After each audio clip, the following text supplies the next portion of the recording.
Hello friends, welcome back to this channel. लक्ष्य तक आपके साथ स्वागत है आप सभी का आपके अपने इस चैनल में। आज है 7 जुलाई और आज हम बहुत ही इंपॉर्टेंट सेशन को डिस्कस करने वाले हैं जो आपके आगामी परीक्षा के लिए बहुत ही लाभदायक सिद्ध हो सकते हैं। तो चलिए सेशन को स्टार्ट करते हैं। सेशन को स्टार्ट करने से पहले अभी तक जिसने भी चैनल ज्वाइन नहीं किया, टेलीग्राम जा करके ज्वाइन कर लीजिए। उसकी लिंक आपको इस डिस्क्रिप्शन बॉक्स में मिल जाएगी। और जिसे हमारे इंस्टाग्राम से कनेक्ट होना वो भी जुड़ सकता है, उसकी भी लिंक आपको इस चैनल के डिस्क्रिप्शन बॉक्स में मिल जाएगी। तो चलिए सेशन को स्टार्ट करते हैं। सेशन को स्टार्ट करने से पहले आज का जो मोटिवेशन कोट है वो देख लेते हैं, जो आपको एनर्जेटिक बनाने में आपकी क्या करेगा, मदद करेगा। क्या कह रहा है, चलिए देख लेते हैं। ज़िंदगी में सिर्फ वही व्यक्ति असफल रहता है। कौन सा व्यक्ति असफल रहता है, देख लेते हैं। जो सोचता तो बहुत कुछ है पर करता कुछ भी नहीं है। आपको लगता होगा कौन सा बड़ा मोटिवेशन वाली लाइन दे दिया, ये तो सबको पता है। तो सबको पता है ये तो चलो ठीक है, लेकिन लोग अप्लाई नहीं करते हैं, ठीक है। क्योंकि क्या होता है कि वे व्यक्ति ज़्यादा असफल होते हैं जो सोचते बहुत हैं। कुछ लोग क्या होते हैं, सोचते बहुत हैं कि ये करना है, इतने पैसे कमाना है, ये करना है, वो करना है, बहुत सारी चीज़ें सोचते हैं। लेकिन जब करने की बात आती है तो चलो छोड़ो, बाद में कर लेंगे।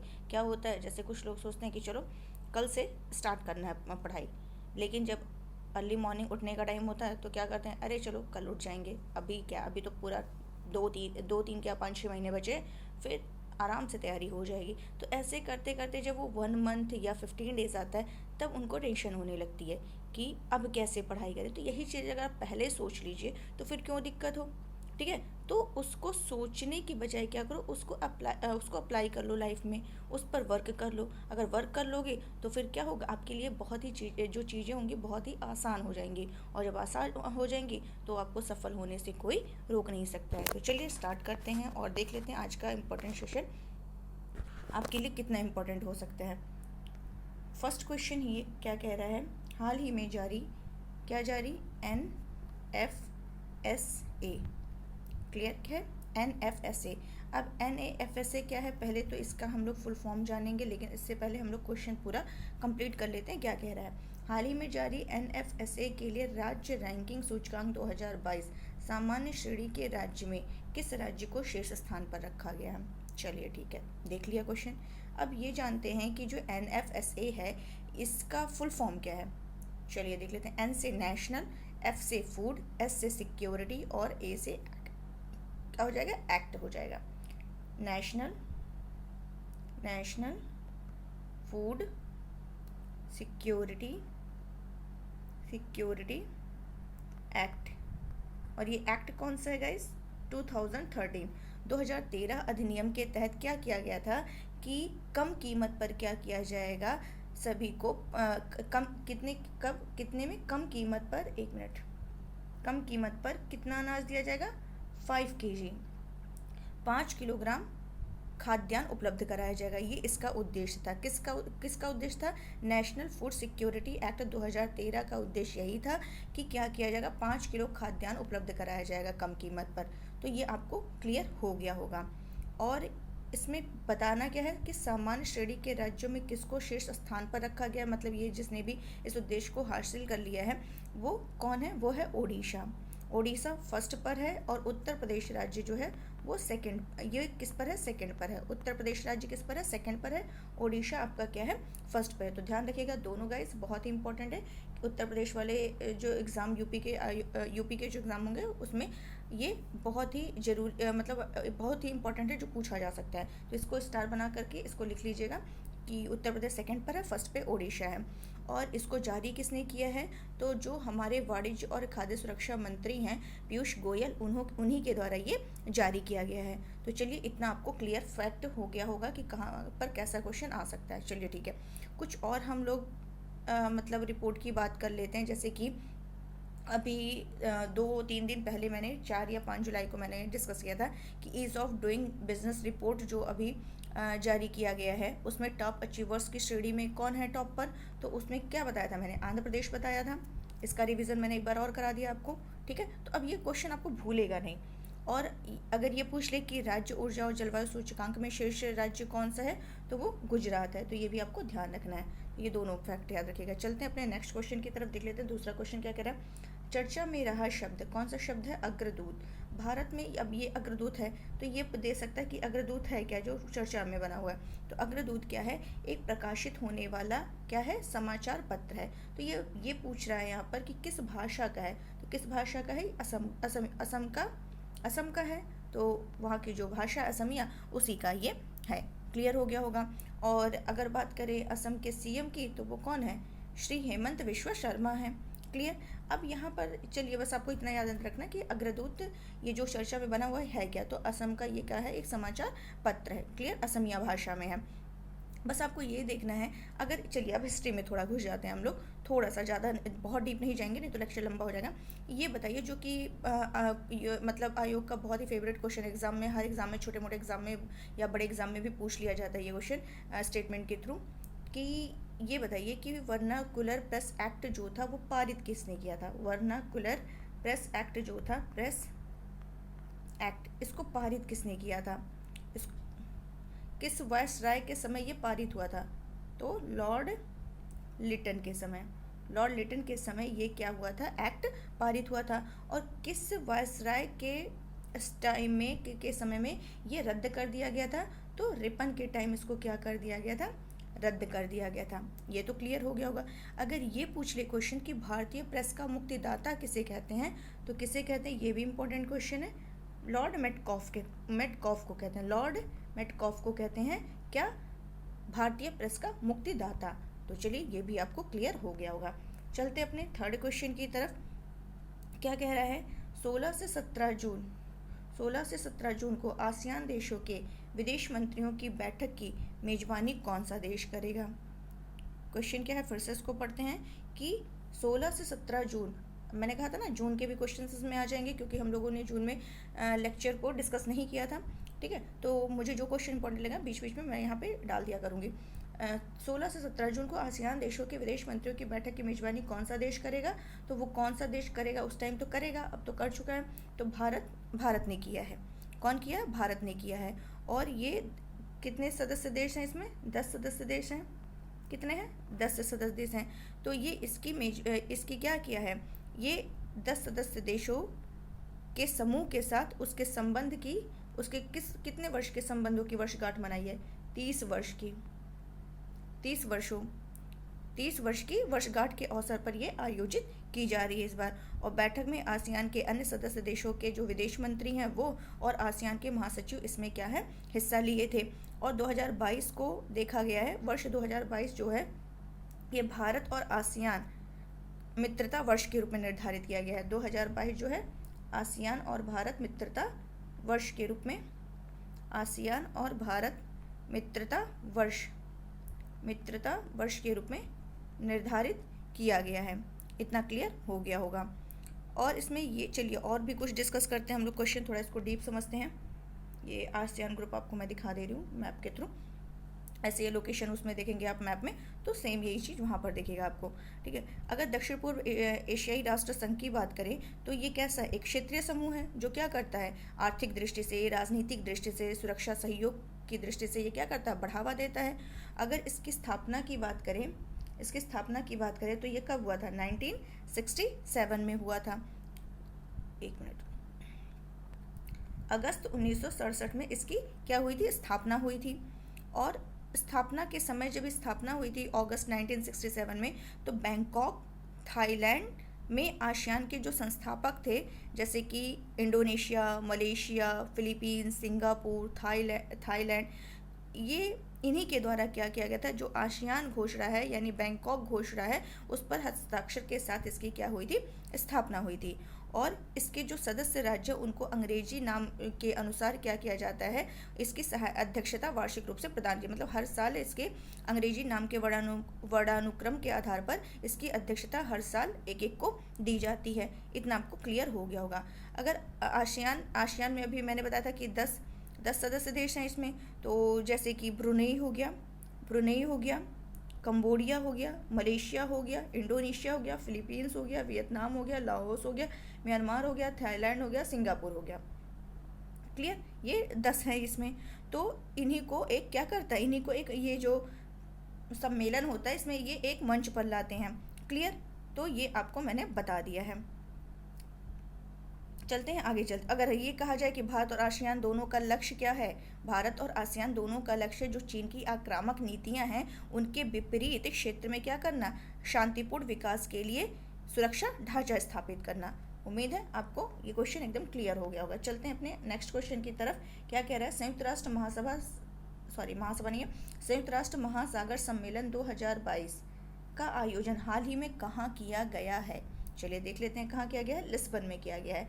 अब ये लिस्बन कहाँ है, ये पुर्तगाल की राजधानी है। लिस्बन कहाँ है, पुर्तगाल की राजधानी है। संयुक्त राष्ट्र महासागर सम्मेलन का आयोजन कहाँ किया गया, लिस्बन में किया गया और ये लिस्बन पुर्तगाल की राजधानी है। और इसमें जो आयोजन किया गया इसके अध्यक्ष कौन कौन थे, तो पुर्तगाल और केन्या ये दोनों ने अध्यक्षता की है। क्लियर। और ये जो इस सम्मेलन में लिस्बन घोषणा पत्र पर हस्ताक्षर हुए थे, जिसमें कितने देश थे, 198 देश थे। 198 देश इस लिस्बन घोषणा पत्र पर हस्ताक्षर किए थे। और इस पर जो हस्ताक्षर किया गया तो उसका उद्देश्य क्या था कि सभी लोगों ने इस पर हस्ताक्षर कर दिया, 198 देशों ने। तो इसका उद्देश्य था कि जो पानी के नीचे का जीवन है उसको बचाया जाए, पानी के नीचे के जीवन को बचाना है और ब्लू इकोनॉमी को बढ़ावा देना है। अब ये आपने सुना होगा कि पानी के नीचे के जीवन को बचाना, ये कहीं आप तो बिल्कुल पढ़े होंगे, बिल्कुल पढ़े होंगे। वो कहाँ पर है, SDG जो आपका लक्ष्य है, सस्टेनेबल डेवलपमेंट गोल जो मतलब सतत विकास लक्ष्य जो है, कौन से नंबर का, 14वें नंबर का। किस नंबर का, 1 मिनट, 14वें नंबर का। उसमें ये इस लक्ष्य को प्राप्त करने की बात की गई है। तो ये लिस्बन घोषणा पत्र पर इसी चीज़ को लेकर के हस्ताक्षर हुए हैं। अगर बात कर ले राष्ट्रीय समुद्री दिवस कब मनाया जाता है, जब समुद्र नाम आ ही गया है तो डिस्कस कर लेते हैं कि राष्ट्रीय समुद्री दिवस कब मनाया जाता है, 5 अप्रैल को मनाया जाता है। तो ये भी ध्यान रखिएगा। चलते हैं अपने नेक्स्ट क्वेश्चन की तरफ। भारत का सबसे बड़ा तेल आपूर्तिकर्ता देश कौन सा बन गया है, भारत का सबसे बड़ा तेल आपूर्तिकर्ता देश कौन सा बन गया है। तो वर्तमान में प्रेजेंट टाइम में देखा जाए तो सबसे बड़ा तेल आपूर्तिकर्ता देश जो है भारत का वो है इराक है। वो बहुत शुरू से ही चला आ रहा है। और दूसरे नंबर पर देख लेते हैं, फिर फर्स्ट पे तो इम्पॉर्टेंट क्वेश्चन है गाइस, ये UPSC की दृष्टि से, PCS की दृष्टि से, छोटे छोटे एग्जाम सभी की दृष्टि से बहुत इंपॉर्टेंट है। भारत का सबसे बड़ा तेल आपूर्तिकर्ता देश कौन सा है, इराक है। दूसरे नंबर पर कौन है, रशिया है। दूसरे नंबर पर कौन है, रशिया। तो रशिया भारत का दूसरा सबसे बड़ा क्या है, ऑयल एक्सपोर्टर बन गया है। और थर्ड नंबर पर देखा जाए तो वो कौन है, थर्ड नंबर पर वो है सऊदी अरब। सऊदी अरब ये थर्ड नंबर पर आया गया है। तो ये भी आपको ध्यान रखना है। भारत दुनिया का तीसरा सबसे बड़ा कच्चा तेल आयातक भी है और उपभोक्ता भी है। थर्ड नंबर पर ही भारत आता है। किस नंबर पर, थर्ड नंबर पर। किस चीज़ के लिए, आयातक के रूप में भी और उपभोक्ता के रूप में, आयातक और उपभोक्ता दोनों के रूप में। और तेल आपूर्तिकर्ता में फर्स्ट नंबर पर भारत को कौन कौन करता है, इराक, सेकंड रशिया, थर्ड आपका सऊदी अरब। तो ये आपको ध्यान रखना है। चलते हैं नेक्स्ट क्वेश्चन की तरफ। अब नेक्स्ट क्वेश्चन बढ़ने से पहले आप लोग लाइक कर दीजिए जो अभी तक भी नहीं लाइक किए होंगे, और अपने दोस्त को भी, जो भी फ्रेंड्स हैं आपके जो भी पढ़ने वाले हैं, कंपटीशन की तैयारी करते हैं, तो उनको भी शेयर कर दीजिए। आपको लग ही जा रहा होगा कि हाँ कितना इंपॉर्टेंट है क्वेश्चन। और बाकी चीज़ें जिसने अभी सब्सक्राइब नहीं किया वो सब्सक्राइब कर दीजिए। नेक्स्ट क्वेश्चन क्या कह रहा है, जानी मानी शख्सियत तरुण मजूमदार का हाल ही में निधन हो गया है, वे किस क्षेत्र से संबंधित थे। तो तरुण मजूमदार जो संबंधित हैं वो किससे संबंधित है, फिल्म निर्देशक। तो ये बांग्ला फिल्म निर्देशक से संबंधित है। कौन से, बांग्ला फिल्म निर्देशक से ये संबंधित हैं। और इनके लिए आजकल ये क्वेश्चन पूछता है कि इन्हें कब अवार्ड दिया गया। तो जैसे कि पद्मश्री अवार्ड, जैसे कि अभी कल क्या कौन सा एग्ज़ाम था, B.Ed का एग्ज़ाम था, तो जिसमें ये पूछा गया था कि ये जो first CDS general Bipin Rawat ji थे, उनको कौन से रत्न से नवाजा गया था, पद्म विभूषण से आया था क्वेश्चन। तो ये भी ध्यान रखना है। तो ये फिल्म निर्देशक, इनको पद्मश्री, जैसे कि लता मंगेशकर जी का पूछ चुका है एग्ज़ाम में, तो ये सब ध्यान रखना है। पद्मश्री इनको मिला है, कब मिला है, 1990 में मिला है, 1990 में मिला। तो ये भी ध्यान रखना। और बांग्ला फिल्म निर्देशक हैं ये। और इनकी पहली फिल्म जो थी वो है, इनकी पहली फिल्म थी चावा पावा। ये आपको ध्यान रखना है। और लता मंगेशकर जी को कब मिला था भारत रत्न, 2001 में मिला था। 2001 में क्वेश्चन कई बार पूछा है, तो ध्यान रखिएगा इसको। चलते हैं नेक्स्ट क्वेश्चन की तरफ। चर्चा में रहा शब्द कौन सा शब्द है, वरोवा माइट क्या है, वरोवा माइट क्या है। चलिए इसको समझ लेते हैं। अभी ये ऑस्ट्रेलिया की न्यूज़ है, पहले ये देख लेते हैं कहाँ की ये न्यूज़ है, कहाँ से ये संबंधित है, तो ऑस्ट्रेलिया से है। तो जो चर्चा में रहा वरोवा माइट है, ये ऑस्ट्रेलिया से संबंधित है। तो ऑस्ट्रेलिया के जो ऑफिसर्स हैं, अधिकारी लोग हैं, उन्होंने क्या किया, ये जो वरोवा माइट है ये क्या है, ये परजीवी है। ये क्या है, परजीवी है। तो इस परजीवी प्लेग को रोकने के लिए इन्होंने क्या किया, पिछले 2 हफ्ते से क्या कर रहे हैं, कई मतलब लाखों मधुमक्खियों को इन्होंने मार दिया है। कई लाखों मधुमक्खियों को इन्होंने क्या किया है, मार दिया है। इतना तो क्लियर हो गया होगा। तो ये क्या है, एक विनाशकारक परजीवी है। वरोवा माइट क्या है, एक विनाशकारक परजीवी है। ये क्या कर रही है, मधुमक्खियों पर अटैक कर रही है। अटैक कहाँ पर, मधुमक्खियों पर, मधुमक्खियों पर ये अटैक कर रही है।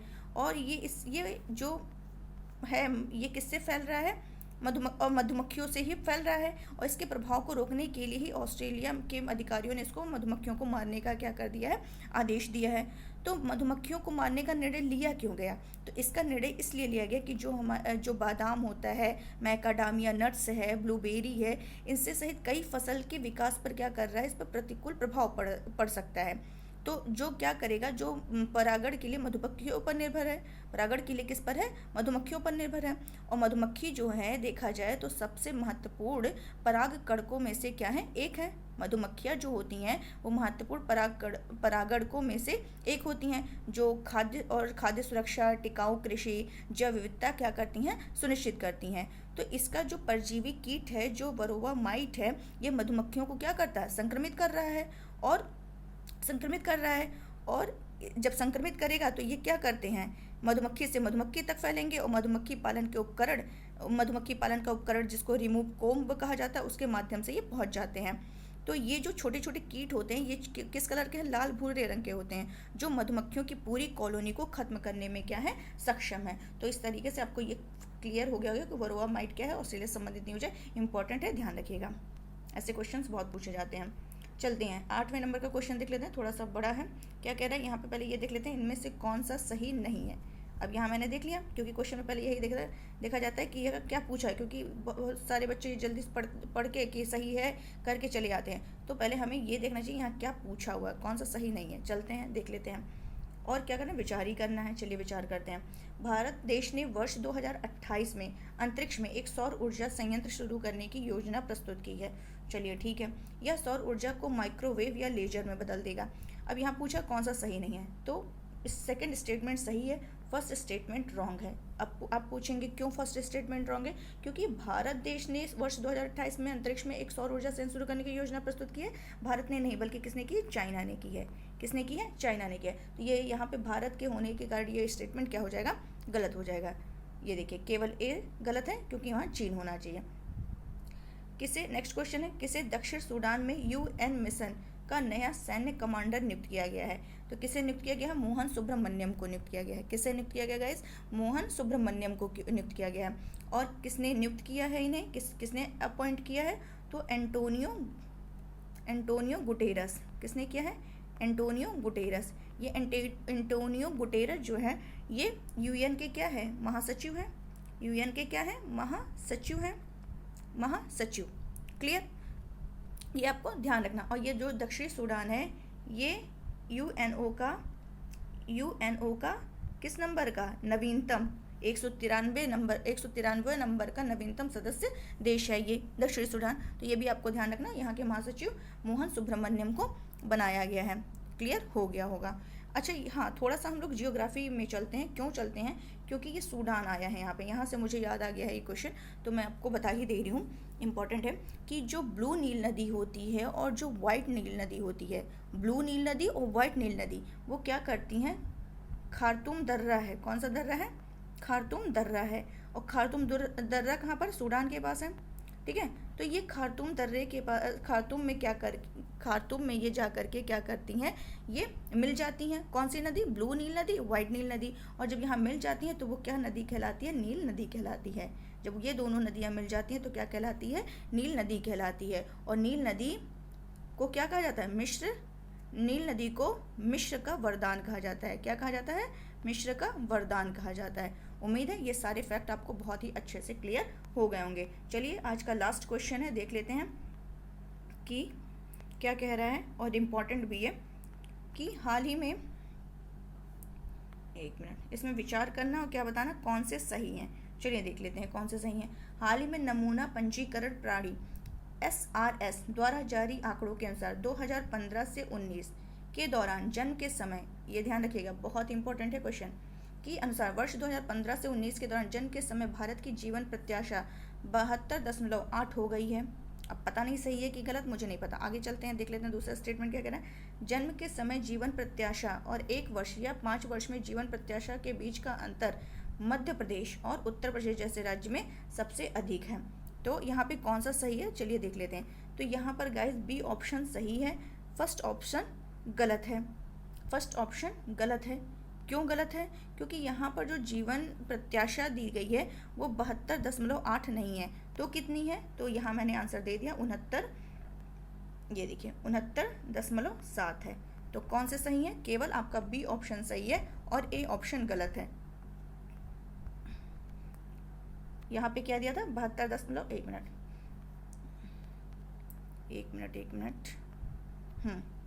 72.8 नहीं होने के बजाय क्या हो जाएगा? 69.7 हो गई है। तो ये आपको ध्यान रखिएगा, ये इम्पॉर्टेंट है।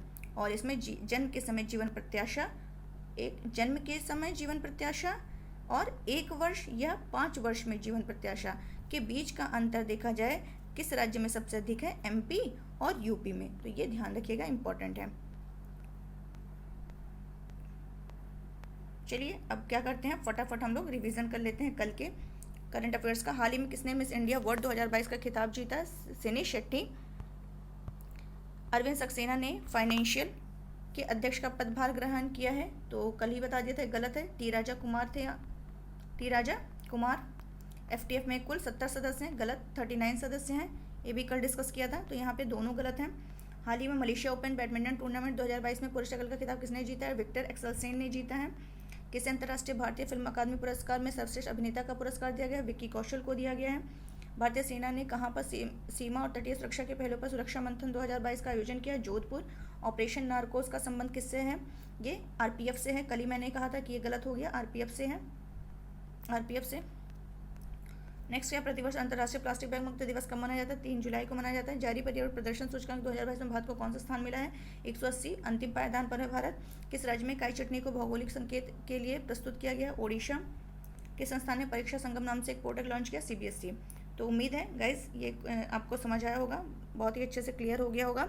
बस आपको क्या करना है, इसको रिवीजन करते रहना है और इसको अपने फ्रेंड्स के साथ शेयर करते रहिए और लाइक करना बिल्कुल मत भूलिए। और जो नए व्यूअर्स हैं प्लीज़ प्लीज़ प्लीज़ इसको सब्सक्राइब कर दिया करिए। तो आज के लिए बस इतना ही। कल हम लोग फिर मिलते हैं और नए लेक्चर्स के साथ, नए क्वेश्चंस के साथ। बहुत ही इंपॉर्टेंट सेशन होगा आपके लिए। और संडे को हम लोग क्या टेस्ट सीरीज़ करने वाले हैं। संडे टेस्ट सीरीज चलेगा, बाकी डे आपका क्या चलेगा? करंट अफेयर्स का चलेगा। हाँ, कभी और टाइम मिलता है तो हम अलग से आपका पॉलिटी, जियोग्राफी जो भी होगा, जैसा भी टाइम होगा, हिस्ट्री, उस पर लेक्चर प्रोवाइड करा दिया करेंगे। तो चलिए आज के लिए बस इतना ही और एंजॉय करते रहिए। Thank you so much.